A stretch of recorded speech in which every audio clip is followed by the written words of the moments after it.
Book of Ezra chapter 3 verses 12 and 13. మునుపటి మందిరమును చూచిన యాజకులలోను లేవీయులలోను కుటుంబ ప్రధానులలోను వృద్ధులైన అనేకులు ఇప్పుడు వేయబడిన ఈ మందిరం యొక్క పునాదిని చూచి గొప్ప శబ్దముతో ఏడ్చిరి. అయితే మరి అనేకులు సంతోషము చేత బహుగా అరచిరి. ఏది సంతోష శబ్దమో ఏది దుఃఖ శబ్దమో జనులు తెలుసుకొనలేకపోయిరి. జనులు గొప్ప ధ్వని చేసినందున ఆ శబ్దము బహుదూరము వినబడెను. దేవుని బిడ్డలారా, ఈరోజు ఈ వాక్యంలో నుంచి ప్రియ ప్రభు మనతో మాట్లాడబోతున్నాడు. ఏ రకంగా మనం ప్రార్థన చేయాలి, ఏ రకంగా మనం ప్రార్థన చేస్తే దేవుడు జవాబులు ఇస్తాడు అనేటువంటి ఆ తలంపును దృష్టిలో ఉంచుకొని ఈరోజు దేవుని యొక్క వాక్యము ద్వారా దేవుడు మనతో మాట్లాడబోతున్నాడు. ఈ ఎజ్రా గ్రంథం 3వ అధ్యాయము 13వ వచనంలో ఏది సంతోష శబ్దమో ఏది దుఃఖ శబ్దమో జనులు తెలుసుకొనలేకపోయిరి. జనులు గొప్ప ధ్వని చేసినందున ఆ శబ్దము బహుదూరము వినబడెను. బహుదూరము వినబడెను. జనులందరూ కలిసి గొప్ప శబ్దంతో కేకలేశారు. కొంతమంది సంతోషంతో కేకలేశారంట, కొంతమంది దుఃఖముతో అంటే ఆనంద బాష్పాలతో కూడినటువంటి కేకలు వేశారు. ఏది సంతోష ధ్వనో ఏది దుఃఖముతో కూడిన ధ్వనో ప్రజలు గుర్తెరగలేనంత గొప్ప శబ్దాన్ని వాళ్ళు చేశారంట. అంటే వీళ్ళ జీవితంలో ఏదో ఒక దాన్ని వాళ్ళు చూచారు. వాళ్ళని చూచిన తర్వాత ఎజ్రా గ్రంథం 3:13 చెప్తుంది, జనులందరూ గొప్ప శబ్దంతో కేకలేశారు. దేవుని బిడ్డలారా, ఒక గొప్ప సంతోషం, గొప్ప ఆశీర్వాదం, గొప్ప దీవెన దేన్ని బట్టి కలుగుతుంది? లేదా ఒక అసాధ్యమైన కార్యం ఎప్పుడు సుసాధ్యం చేయబడుతుందో అదే ఈరోజు దేవుని యొక్క వాక్యంలో నుంచి మనం చూడబోతున్నాం. దీని బ్యాక్గ్రౌండ్ కొద్దిగా చెబితే మీకు ఈ సందేశం అర్థమవుతుంది. మొట్టమొదటి ఆలయాన్ని దేవుడు సొలొమోను ద్వారా కట్టించాడు. క్రీస్తు పూర్వము 587వ సంవత్సరంలో ఆ యొక్క ఆలయం కట్టబడడం అయిపోయింది. 587వ సంవత్సరం క్రీస్తు పూర్వం 587వ సంవత్సరం ఈ యొక్క సొలొమోను కట్టినటువంటి దేవాలయం కూల్చబడిందండి. It was destroyed. అంటే ఈ బబులోను సామ్రాజ్యానికి సంబంధించిన వారి యొక్క దాడిలో సొలొమోను కట్టినటువంటి దేవాలయం పూర్తిగా కూలిపోయిందండి. ఆ తర్వాత వాళ్ళకు దేవాలయం లేదు. ఎన్ని సంవత్సరాలు దేవాలయం లేదు తెలుసా అండి? 71 సంవత్సరాలు దేవుని యొక్క ఆలయం లేదు వాళ్ళకు. 71 years వరకు దేవుని యొక్క ఆలయం లేనే లేదండి వాళ్ళకు. ఆ తర్వాత సొలొమోను దేవాలయం కూల్చబడిన 71వ సంవత్సరంలో దేవుడు జెరుబ్బాబెలును తర్వాత ఎజ్రాను దేవుడు లేపి ఈ మందిర పని చేయించాడండి. ఆఫ్టర్ 71 years తిరిగి వాళ్లకు ఒక మందిరం అనేటువంటిది వచ్చింది. సో ఈ మందిరానికి పునాది వేశారే, ఆ పునాదిని చూసినప్పుడు ప్రజలందరూ గొప్ప శబ్దముతో దేవుని స్తుతించారు. గొప్ప శబ్దముతో దేవుని స్తుతించారు. దేవుని బిడ్డలారా, అది బ్యాక్గ్రౌండ్. 71 సంవత్సరాలుగా వాళ్ళకు మందిరమే లేదు. మందిరం అంటే అది వాళ్ళ గుర్తింపు, అది వాళ్ళ యొక్క గౌరవం, అది వాళ్ళ యొక్క సమస్తం అండి. దేవుణ్ణి కలుసుకునే స్థలం వాళ్ళకి జీవితంలో లేకుండా పోయిందండి. జీవితంలో లేకుండా పోయింది. భయంకరమైన శత్రువు యొక్క దాడి అనేటువంటిది వారి జీవితంలో జరగగా చల్లా చెదరైపోయారు. 71 years they don't have a temple. ఒక ఆరాధన స్థలం వారికి లేకుండా పోయింది. అప్పుడు దేవుడు ఎజ్రా కాలంలో ఉండేటువంటి జెరుబ్బాబెలును దేవుడు లేపి ఒక మందిర పని ప్రారంభించాడు. ఎప్పుడైతే మందిరానికి పునాదులు వేశారో పెద్దవాళ్ళు ఎవరైతే ఆ సొలొమోను మందిరాన్ని చూచారో వాళ్ళు ఏడుస్తూ దేవుణ్ణి స్తుతించడం ప్రారంభించారు. యవనస్తులైతే ఇప్పుడు మాకు ఒక మందిరం రాబోతుందని వాళ్ళు సంతోషంతో దేవుని స్తుతించారు. అదే ఇంతవరకు మనం చదువుకున్నటువంటిది. అంటే ఈరోజు దేవుడు మనతో మాట్లాడేటువంటి అంశం ఏంటంటే 71 సంవత్సరాలుగా లేనటువంటి మందిరాన్ని ఏ రకంగా వాళ్ళు రెడీ చేయగలిగారు, ఏ రకంగా ప్రారంభించగలిగారు. 71 సంవత్సరాలుగా ఎవరు చేయలేనటువంటి పనిని ఎజ్రా జెరుబ్బాబెలు యొక్క నాయకత్వంలో ఎలా సాధ్యమైంది? Is it because of the leadership? వారి దగ్గర ఉండేటువంటి నాయకులను బట్టే కాదండి, కాదు. ఈరోజు 2 విషయాలు ప్రాముఖ్యంగా దేవుడు మన ఎదురు తీసుకురాబోతున్నాడు. ఈ యొక్క ఎజ్రా గ్రంథం 3వ అధ్యాయము ఇందాక మనం చదువుకున్నటువంటిది 13వ వచనం నెరవేరాలి అంటే పైన కొన్ని కార్యాలు వాళ్ళు చేశారు. ఎప్పుడైతే అవి మన జీవితాల్లో ఉంటాయో మన జీవితంలో కూడా అసాధ్యమైన కార్యాలు.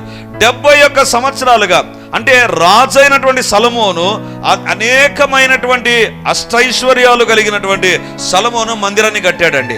సొలొమోను మందిరాన్ని కట్టాడు. కానీ ఈ చెరలో బానిసలుగా చల్లాచెదరైపోయినటువంటి ఈ యొక్క ఇశ్రాయేలు ప్రజలు, ఈ యొక్క యూదులు ఏ రకంగా 71 సంవత్సరాల తర్వాత కట్టారంటే, it is not because of their talents, it is not because of their leadership. వాళ్ళ దగ్గర ఉన్నటువంటి నాయకత్వాన్ని బట్టి కాదు, వాళ్ళ దగ్గర ఉండేటువంటి ఏమనాలి టాలెంట్స్ను బట్టి కాదు, వాళ్ళకు ఉన్నటువంటి తలాంతులను బట్టి కాదు, వాళ్ళు కొన్ని పనులు చేశారండి. దేవుని బిడ్డలారా, మనిషి జీవితంలో అసాధ్యమైనవి చాలా ఉంటాయండి. కుటుంబ సమస్యలు కొన్నిసార్లు అసాధ్యంగా ఉంటాయి, లేకపోతే ఉద్యోగ సమస్యలు కొన్ని సందర్భాల్లో అసాధ్యంగా ఉంటాయి, లేకపోతే వ్యాపారంలో ఉండేటువంటివి అసాధ్యంగా ఉంటాయి, లేకపోతే సేవలో కొన్ని అసాధ్యంగా ఉంటాయి, లేకపోతే ఏదైనా సరే wherever you are facing a challenge, ఒక అసాధ్యమైనటువంటి ఒక సవాల్ను ఎదుర్కొంటూ ఉంటే ఈరోజు దేవుడు నీతోనే మాట్లాడుతున్నాడు.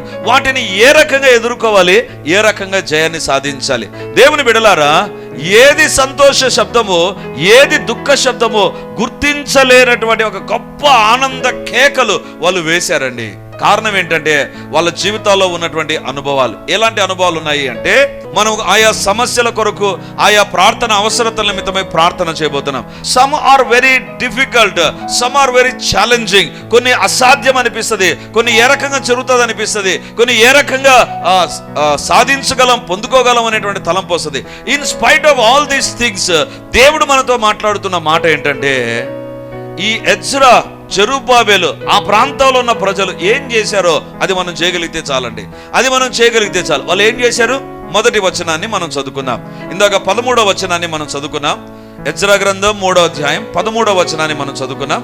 ఇప్పుడు మొదటి వచనాన్ని చదువుకున్నాం. 7వ నెలలో ఇశ్రాయేలీయులు తమ తమ పట్టణములకు వచ్చిన తరువాత జనులు ఏక మనస్సు కలిగిన వారై యెరూషలేములో కూడి, 7వ నెలలో ఇశ్రాయేలీయులు తమ తమ పట్టణములకు వచ్చిన తరువాత ఏక మనస్సు కలిగిన వారై యెరూషలేములో కూడి.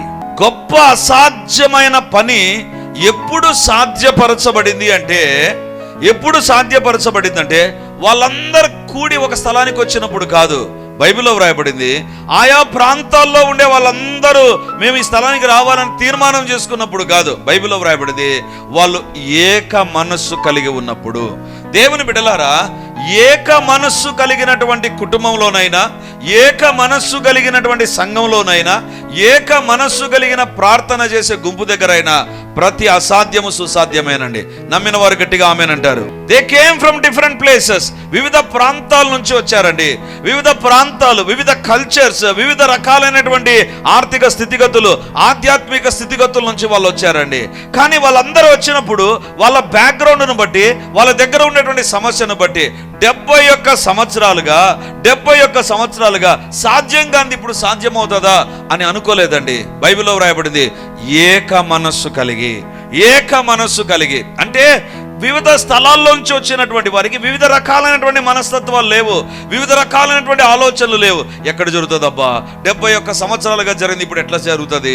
లేకపోతే ఇంతకాలము సొలొమోను కట్టాడు, ఇప్పుడు జెరుబ్బాబెలు తర్వాత ఎజ్రా, వీళ్ళు రాజులు కాదు కదా, ఏ రకంగా సాధ్యమవుతుంది? ఈ తలంపులు లేవు. ఏక మనస్సు కలిగి వాళ్ళు ఏం చేశారంటే అక్కడ కూడుకున్నారు. దేవుని బిడ్డలారా, ఈరోజు నీ జీవితంలో అవసరమైనటువంటిది ఏంటి తెలుసా?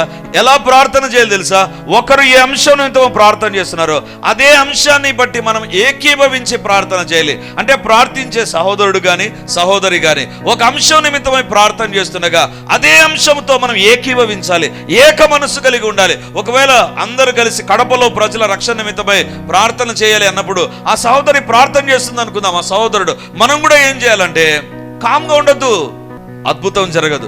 ఏకీభవించామనుకుందాం, అద్భుతం జరుగుతుంది. ఏకీభవిస్తే దేవుని బిడ్డలారా, ఎప్పుడు ప్రజల ఎదుట 71 సంవత్సరాల సవాలు ఓడిపోయింది తెలుసా? ఏక మనసు కలిగినప్పుడు. ప్రార్థన దగ్గర అంటే నీ కుటుంబంలో కుటుంబ ప్రార్థన జరుగుతుందా? ఏక మనసుతో ప్రార్థన చేసావా? అద్భుతమైన కార్యం జరుగుతుంది. ఒకవేళ బిజినెస్ లో అందరిలో ఏక మనసు ఉంటేనే కదా ఆ బిజినెస్ ఆశీర్వదించబడుతుంది, ఆ బిజినెస్ ఆశీర్వదించబడుతుంది.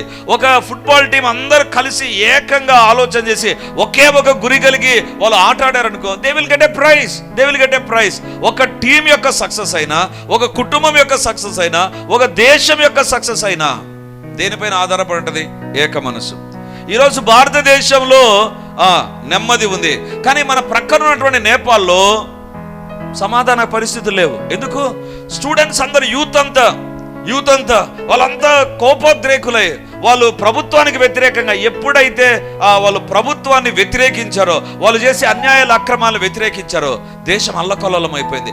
నష్టం అనేటువంటి జరుగుతుంది. దేవుని బిడ్డలారా, ఈరోజు దేవుడు అడుగుతుంటున్నాడు, basic requirement for the greatest miracle, ఒక గొప్పదైనటువంటి అద్భుతానికి, ఆశ్చర్యకరమైన కార్యానికి దేవుని యొక్క హస్తం కదలాలి అంటే అవసరమైంది ఏంటి తెలుసా? ఏక మనస్సు. ఏక మనస్సు. ఎక్కడైతే ఏక మనస్సు ఉంటుందో అక్కడ దేవుని యొక్క కార్యాలు ఖచ్చితంగా జరుగుతాయి. హల్లెలూయా. కానీ సమస్య ఏంటి తెలుసా? ఏక మనసే.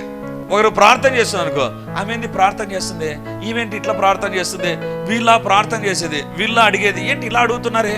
మన మనస్సు ఎక్కడికెక్కడో తిరుగుతూ ఉంటుంది. ఒకవేళ ఒకరు ప్రార్థన చేస్తున్నారు అనుకో, వెంటనే మన యొక్క మనస్సు ఎక్కడికో వెళ్ళిపోతుంది. అరే ఈరోజు రేపు ఏం చేయాలి, ఈరోజు ఇది జరిగింది, రేపు ఏం చేయాలి. మన తలంపులు వేరొక చోటుకి వెళ్ళిపోయాయా, అద్భుతాలు జరగవు, ఆశ్చర్యకరమైన కార్యాలు. ఒక్కరు ప్రార్థన చేస్తుండగా, అందుకే యేసు అంటాడు కదా, 2-3 భూలోకంలో ఏకీభవించి కలిసి ప్రార్థన చేస్తే అద్భుతం జరుగుతుంది. అందుకే సాతాను ఏం చేస్తాడో తెలుసా? ఒకరు ప్రార్థన చేస్తుంటే, ఒకరు ఒక పని చేస్తుంటే ఏక మనసు లేకుండా ఏదేదో ఆలోచనలు తీసుకొని వస్తాడు. ఇంకా ఉండే భయంకరమైన శోధన ఏంటి? ఏక మనసు వద్దు. అసలు ఏక మనసు కాదు, నో మనస్సు. నిద్రపోదాం. దేవుని బిడ్డలారా, ఈ రాత్రి ఎవరైతే ఏకీభవించి ఏక మనసుతో ప్రార్థన చేస్తారో అది వ్యక్తిగత జీవితంలోనైనా, కుటుంబ జీవితంలోనైనా, పరిచర్లోనైనా గొప్ప కార్యాలు జరగబోతున్నాయి. హల్లెలూయా. 71 సంవత్సరాలుగా అందరికీ గుళ్ళున్నాయండి. ఇశ్రాయేలు ప్రజలకు, యూదులకు మాత్రమే గుడి లేదు. వాళ్ళు అనుకుంటున్నారు, మేము దేవుని బిడ్డలం అనడానికి మాకు గుడి ఉండాలి కదా, మా గుర్తింపే దేవుని యొక్క మందిరం కదా, ఈ మందిరమే లేకుండా అందరికీ ఉంది, ఏ రకంగా సాధ్యమవుతుంది? అందరూ ఆలోచన చేశారు, అందరూ అనుకున్నారు, కానీ ఎప్పుడు కూడా ఏకీభవించలేదు, ఏక మనసు లేదు. కానీ ఎప్పుడైతే ఏక మనసు కలిగి ఎజ్రా గ్రంథం 3వ అధ్యాయం 1వ వచనాలకి వచ్చారో దేవుని కార్యం జరగడం ప్రారంభించింది. దేవుని బిడ్డలారా, మన జీవితాలు ఉండాల్సింది ఏంటి తెలుసా? ఏక మనస్సు. రోమీలకు రాసిన పత్రిక 12వ అధ్యాయం 2వ వచనం. మన మనస్సు ఏ రకంగా ఉండాలి అక్కడ వ్రాయబడింది చూడండి. రోమీలకు రాసిన పత్రిక 12వ అధ్యాయం 2వ వచనం. మీరు ఈ లోక మర్యాదను అనుసరింపక ఉత్తమమును అనుకూలమును సంపూర్ణమునై ఉన్న దేవుని చిత్తమేదో పరీక్షించి తెలుసుకున్నట్లు మీ మనస్సు మారి నూతన మగుట వలన రూపాంతరము పొందుడి. దేవుని బిడ్డలారా, ఇక్కడ ఒక మాట ఎదుట ఉంచుతాను. రూపాంతరము పొందాలి అంటే ఉన్న పరిస్థితులు మార్పు చెందాలి అంటే, రూపాంతరం అంటే ఏంటి? యేసు ప్రభు మానవుడుగా ఉన్నాడు, కానీ రూపాంతర కొండపైన ఆయన వస్త్రాలు మారిపోయాయి, ఆయన ముఖము మారిపోయింది, ఆయన యొక్క ప్రకాశం మారిపోయింది, పూర్తిగా ఎంటైర్లీ డిఫరెంట్. అది రూపాంతరం. దేవుడు అంటున్నాడు, రూపాంతరపరచబడే కార్యాలు జరగాలి అంటే ఇంతకు ముందుకు ఇక జరగబోయేదానికి అసలు పొత్తే లేకుండా ఎంటైర్లీ డిఫరెంట్ లెవెల్లో మనం ఆశీర్వదించబడాలి అంటే దాన్నే రూపాంతరము చెందాలి అంటే 2 ఉండాలి. ఒకటి, మీ మనస్సు మారి. ఒకటి ఏం చేయాలంట? మనస్సు మారాలి. మన మనస్సు ఏం చెప్తుంది? గతాన్ని గురించి చెప్తుంది. గతంలో ఇట్లున్నావు కదా, ఈరోజు నువ్వు ప్రార్థన చేయొచ్చా, ఈరోజు అంతా ఈ పని చేసావు కదా, ఈరోజు నువ్వు ఇట్లున్నావు కదా, ఈరోజు నువ్వు ఈ రకంగా ఉన్నావు కదా, ఈరోజు నువ్వు బైబిల్ చదవలేదు కదా, ఈరోజు నువ్వు బిజీగా ఉన్నావు కదా, ఈరోజు దేవుని కొరకు నువ్వు జీవించలేదు కదా. ఈ తలంపులు తెచ్చి సాతాను ఏమంటాడు? నువ్వు ప్రార్థన చేయకు, నువ్వు ఏకీపించకు, వద్దులే అంటాడు. వెంటనే నువ్వు ఏం చేయాలి తెలుసా? అవును, కరెక్టే, నా జీవితంలో ఇది లేదు, దేవా నన్ను క్షమించు, ఇప్పుడు నేను ఏకీపించి ప్రార్థన చేస్తా. మనస్సు మార్చుకో. ఒకవేళ సనిగినటువంటి వ్యక్తివేమో ఇప్పుడు మనస్సు మార్చుకో. లేకపోతే ప్రార్థించినటువంటి వ్యక్తివేమో మనస్సు మార్చుకో. దేవుని పైన కోపగించిన వ్యక్తివేమో మనస్సు మార్చుకో. ఒకవేళ ఇంట్లో రచ్చ చేసేవేమో మనస్సు మార్చుకో. మనస్సు మార్చుకొని రెండవదిగా నూతన మగుట వలన అంటే ఏంటి నూతన మగుట అంటే ఇంతవరకు ప్రతిదానికి నువ్వు విభేదిస్తూ వచ్చావు, కానీ ఇప్పుడు నూతనం అంటే ఏకీభవిస్తే రూపాంతరం జరుగుతుంది. దేవుని బిడ్డలారా, వీళ్ళ దగ్గర ఆస్తిపాస్తులు లేవు, అంతస్తులు లేదు, లేకపోతే రాజు అంటూ వీళ్ళకి లేడు. వీళ్ళంతా చల్లాచెదరైపోయిన ప్రజలు. కానీ వీళ్ళ జీవితంలోకి వచ్చినటువంటిది ఏంటి తెలుసా? ఏక మనసు. దేవుని బిడ్డలారా, యేసు ప్రభు కొన్ని ప్రార్థనలే బైబిల్లో మనకు కనబడతాయి. గెత్సెమనే తోటలో ప్రార్థన, సిలువ పైన ప్రార్థన. కానీ యేసు ప్రభు చేసిన ప్రార్థన ఒక ప్రార్థన ఉందండి. ఆ ప్రార్థన యోహాను సువార్త 17:21 ఉంటుంది, చదవాల్సిన పని లేదు. యేసు ప్రభు ఏమని ప్రార్థన చేస్తాడు తెలుసా? ప్రభువా, నేను మీరు ఏకముగా ఉన్నట్లు ఇదిగో వీరు ఏకముగా ఉండాలి ప్రభువా. యేసు ప్రభు యొక్క ప్రార్థన ఏంటి తెలుసా? దేవా, వీరికి డబ్బు కుప్పలు తెప్పలి ప్రభా, బంగారం ఈ ప్రభా, వీళ్ళంతా డూప్లెక్ హౌస్ లో ఉండాలి ప్రభా. అది కాదు చేసింది, ఏకంగా ఉండాలి ప్రభా. నీవు నేను ఏకంగా ఉన్నట్టుగా వీళ్ళు ఏకంగా ఉంటే అప్పుడు గొప్ప కార్యాలు జరుగుతాయి. దేవుని బిడ్డలారా, ఏక మనసు లేని కుటుంబము దీవించబడదు. ఏక మనస్సు లేనటువంటి ఒక వ్యవస్థ దీవించబడదు. ఏక మనస్సు లేని సంఘం ఆశీర్వదించబడదు. ఏక మనస్సు లేని ప్రార్థనకు జవాబు రాదు. అందుకే యేసుప్రభు అంటున్నాడు, దేనికోసం ప్రార్థన చేశాడు? ఏకంగా ఉండాలి ప్రభా, ఏక మనస్సు కలిగి ఉండాలి ప్రభా. అంటే 10 మంది ఉన్నాం అనుకుందాం. ఈ 10 మందిలో ఒక్కొక్కరికి ఒక్కొక్క తలంపు ఉంటుంది. కొంతమందికి స్వార్థం ఉంటుంది, కొంతమందికి గర్వం ఉంటుంది, కొంతమందికి అసూయ ఉంటుంది, కొంతమంది కుళ్ళు ఉంటుంది, కొంతమంది గొనిగే. అందరం మనసు మార్చుకొని ప్రార్థనలో ఏకీభవించాలి. అప్పుడు గొప్ప కార్యం జరుగుతుంది. నీ మనస్సు మార్చుకొనకుండా అంటే ఈ రోజు నుంచి ఇప్పటి వరకు, ఉదయం నుంచి ఇప్పటి వరకు నీ జీవితంలో ఏమేమి జరిగిందో ఆ మనస్సును వదిలేసి నూతనమయ్యి ప్రార్థనలో ఏకీవించావంటే అప్పుడు అద్భుతాలు జరుగుతాయి. దేవుని బిడ్డలారా, ఆది సంఘం ఎలా ప్రారంభమైంది తెలుసా? వాళ్ళందరూ బైబిల్లో వ్రాయబడింది, ఏక మనసుతో ఎడతెగక ప్రార్థన చేయుచుండిరి. ప్రార్థనకు ముందు ఏముందంట? ఏక మనసు. మన జీవితాల్లో ఈరోజు దేవుడు అడుగుతుంటున్నాడు, నీ వ్యక్తిగత జీవితంలో దేవునితో ఏకంగా, కుటుంబంలో ఏక మనసు ఉండాలి, లేకపోతే ప్రార్థనలో ఏక మనసు ఉండాలి. That is going to make wonders. అది అద్భుతాలు చేయబోతుంది. దేవుని బిడ్డలారా, సాతాను చేసే పని ఏంటి తెలుసా? ఏక మనసు లేకుండా చేస్తాడు. నువ్వేం పెద్ద గొప్పనా, నీ ఈ తలంపులు వచ్చేస్తాయి. వచ్చినప్పుడు ఏమవుతుందో తెలుసా? సాతాను అంటాడు, చాలు ఇంకా కొంచెం ఎక్కువ అనుకో, ఇంకా కొంచెం ఎక్కువగా. ఈరోజు దేవుడు అడుగుతుంటున్నాడు, ప్రతి చోట ఏక మనస్సు ఉండాలి. నేను చెప్పేటువంటి సంఘటన మీరు గమనించే ఉంటారు. ఒక గద్ద ఆకాశంలో ఎగురుతుంది అనుకుందాం, పెద్ద గాలి వీచింది అనుకుందాం. ఆ గద్ద ఇటు అటు కొట్టుకొని పోతుంటది. ఎగరలేదు సరిగా, గాలికి అది ఎగరడం దాని చేత కాదు. కానీ గద్దలన్నీ కలిసాయి అనుకుందాం, గద్దలన్నీ ఒక గుంపుగా చేరాయి అనుకుందాం. గాలి ఎంత పెద్ద గాలి వచ్చినా దాన్ని ఏం చేయలేదు తెలుసా? ఎందుకంటే ఒక్క పక్షిని గాలి ఏమైనా చేస్తుంది. అన్ని పక్షులు కలిసి ఒకే దగ్గర ఉన్నాయి అనుకుందాం, గాలి ఏం చేయలేదు. అందుకే పక్షులు ఎగిరేటప్పుడు ఒకటే రకంగా వెళ్ళిపోతుంటాయి. చూసారా? అన్నీ ఒకేసారి టర్న్ తీసుకుంటాయి, అన్నీ ఒకేసారి ముందుకు వెళ్ళిపోతాయి. గాలి కానీ ఏది కూడా వాటిని ఏం చేయలేదు. ఈరోజు దేవుడు అంటున్నాడు, ప్రార్థనలో ఏక మనస్సు. ఒక అంశం నిమిత్తం ప్రార్థన చేస్తున్నప్పుడు ఏక మనస్సు. జుట్టు పట్టుకొని లాగినామనుకో జుట్టు వస్తుంది, కానీ జడం లాగినామనుకో జుట్టు రాదు. ఎందుకు? అది పెనవేయబడింది. ఆ వెంట్రుకలన్నీ ఒకే దగ్గరికి వచ్చేస్తాయి. అదే జుట్టు అనుకో ఇండివిజువల్గా ఉంటుంది, లాగినామనుకో వచ్చేస్తుంది. ఈరోజు దేవుడు అడుగుతుంటున్నాడు, ప్రార్థనలో ఏక మనసు ఉండాలి. వీళ్ళ సీక్రెట్ ఏంటి తెలుసా?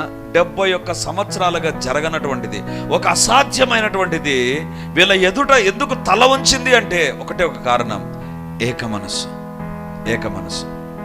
దేవుని బిడ్డలారా, పాతకాలంలో తపలాలు, తర్వాత ఈ డోలకు ఇవంతా ఉన్నప్పుడు ఫస్ట్ వాళ్ళు ఏం చేస్తారు తెలుసా?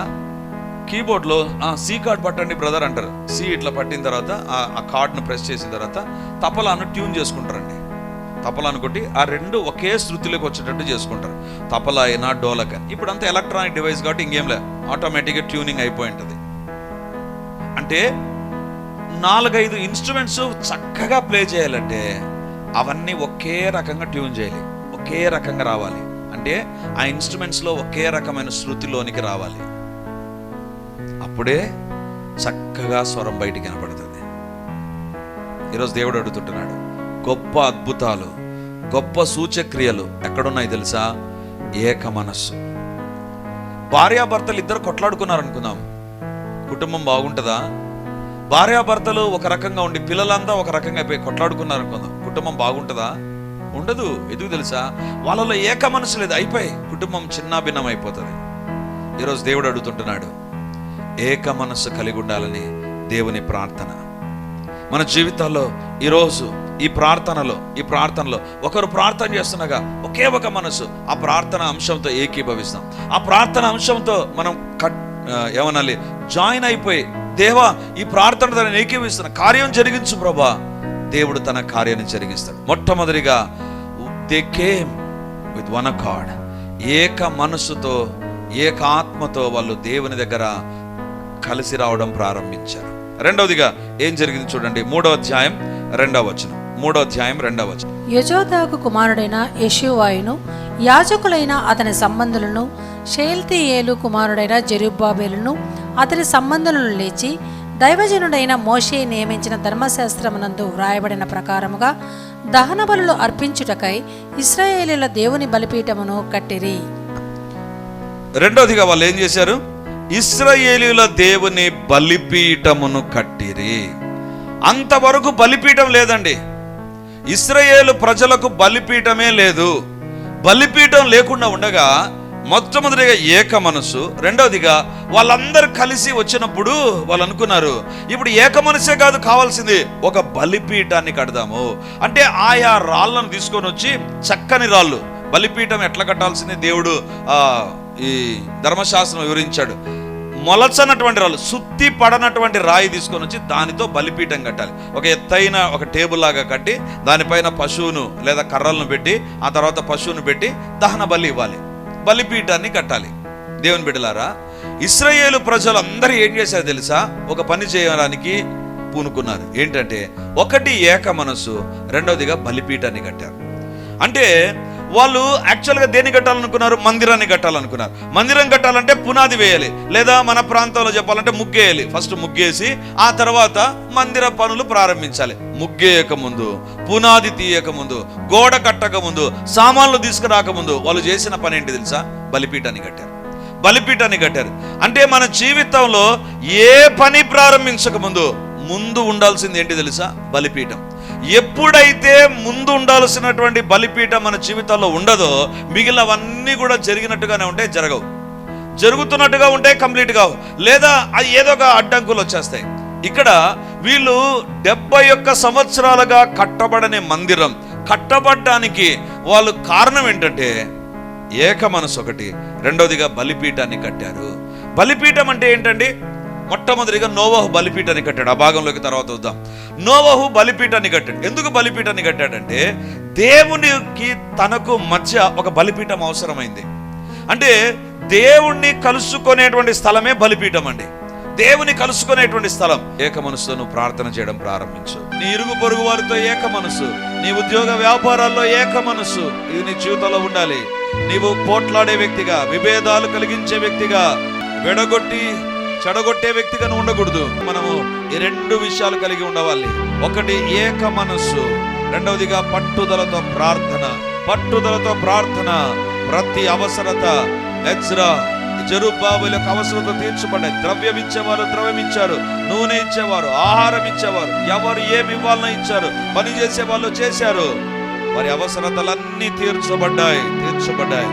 ఈరోజు ఈ వాక్యం ద్వారా దేవుడు నీతో మాట్లాడుతున్నాడు. నీ అవసరత తీర్చబడలేదా? నీ ప్రార్థన ఆగిపోయింది. నువ్వు ప్రార్థన చేయకుండా ఉన్నావు, బిజీ అయిపోయావు, పనులను బట్టి ప్రార్థన తగ్గిపోయింది. ఈరోజు దేవుని దగ్గర ఒక తీర్మానం చేసుకో, ప్రభువా ప్రార్థిస్తాను, నోవహులాగా బలిపీఠాన్ని కడతాను, నిన్ను కలుసుకునే ప్రార్థనకు నేను దూరం కాను ప్రభా.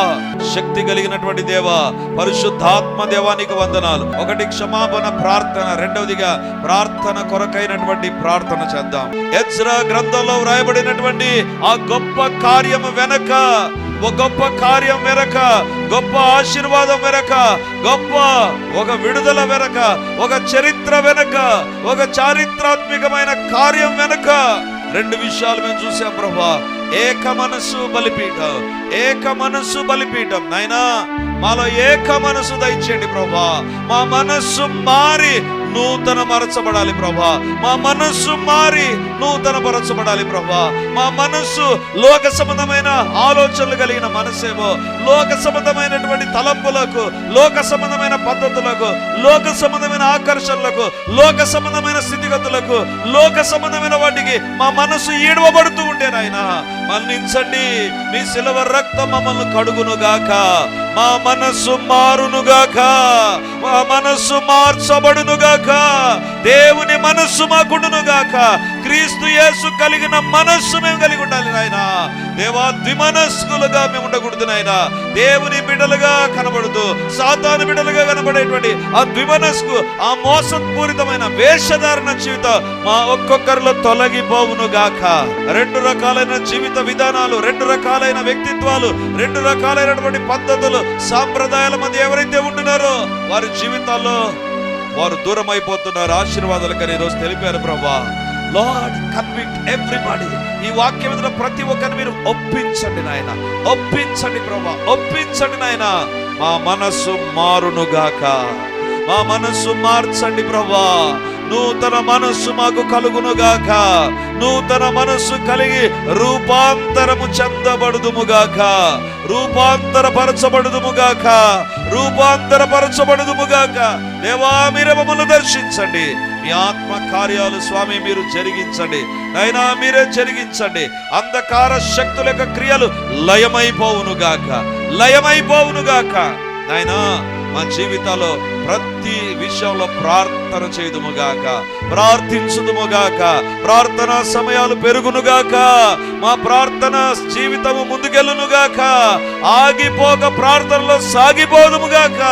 దేవా, కృప చూపండి నాయన. పట్టుదలతో ఈ రాత్రంతా మేము ప్రార్థన చేయుదుముగాక. ఏకీభవించి ప్రార్థన చేయుదుముగాక, ఏకీభవించి ప్రార్థన చేయుదుముగాక. నాయనా, మీరే మీ కార్యాలు జరిగించండి.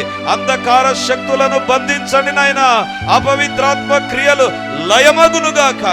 దేవా, హృదయాన్ని కుమరిస్తూ హన్నా ప్రార్థించినట్లుగా, తండ్రి యొబ్బోయకు రేవు దగ్గర యాకోబు ప్రార్థించినట్లుగా, ఏలియా ప్రార్థించినట్లుగా, ఆయన సొలొమోను ప్రార్థించినట్లుగా, దావీదు ప్రార్థించినట్లుగా, యేసయ్య మీరు ప్రార్థించినట్లుగా ఈ రాత్రి మేము ప్రార్థించుదుముగాక. మాలో ప్రార్థన కొరకైన భారము, తృష్ణ కలుగునుగాక. అపవాది క్రియలు లయమగునుగాక. నైనా మీ కార్యం మీరు జరిగించండి. మీకే వందనాలు చెల్లిస్తూ మా శరీరాలను మీరే బలపరచండి. మా శరీరాలకు మీరు తోడుగా ఉండండి. నిద్ర మాకు దూరమగునుగాక. ఈ రాత్రంతా మెలకువ కలిగి ప్రార్థించుదుముగాక, పట్టుదలతో ప్రార్థించుదుముగాక. నాయనా, మీరే మీ కార్యాలు జరిగించుమని యేసు నామమందు ప్రార్థించి అడిగి పొంది ఉంటున్నాము తండ్రి.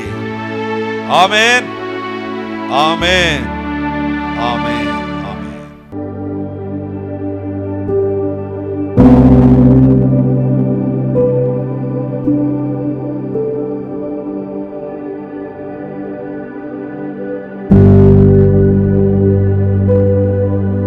Praise the lord. యేసుక్రీస్తు పరిశుద్ధ నామందు మీ ఒక్కొక్కరికి మా వందనాలు తెలియజేస్తుంటున్నాను.